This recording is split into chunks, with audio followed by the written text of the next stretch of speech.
کئی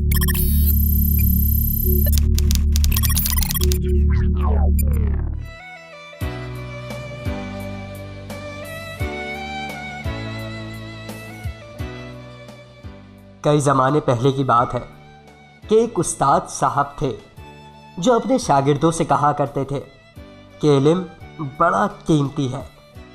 ایک روز ایک طالب علم کا جوتا پھٹ گیا۔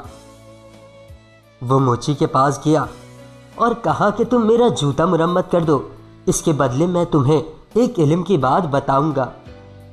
موچی نے کہا، اپنا علم رکھ تو اپنے پاس، مجھے پیسے دے۔ طالب علم نے کہا کہ میرے پاس پیسے تو نہیں ہیں۔ موچی کسی صورت نہ مانا اور جوتا مرمت نہ کیا۔ طالب علم اداس ہو گیا اور اپنے استاد کے پاس جا کر سارا ماجرا سنایا اور کہا کہ لوگوں کے نزدیک علم کی کوئی قیمت نہیں۔ استاد عقل مند تھے۔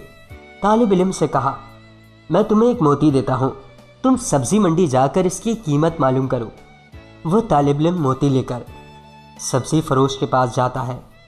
سبزی فروش کہتا ہے، تم اس کے بدلے 2-4 لیمو لے جاؤ، اس موتی سے میرے بچے کھیل لیں گے۔ طالب علم نے آ کر استاد کو بتا دیا۔ استاد نے کہا کہ اب اس موتی کو لے کر کسی سنار کے پاس جاؤ اور اب اس کی قیمت معلوم کرو۔ طالب علم نے پہلی ہی دکان پر دکھایا تو دکاندار حیران رہ گیا اور کہا کہ اگر تم میری پوری دکان بھی لے لو تو اس کی قیمت پوری نہیں ہوگی۔ طالب علم نے آ کر سارا ماجرا استاد کو سنا دیا۔ استاد نے طالب علم سے کہا کہ ہر چیز کی قیمت اس کی منڈی میں لگتی ہے، علم کی قیمت کو اہل علم ہی سمجھتے ہیں۔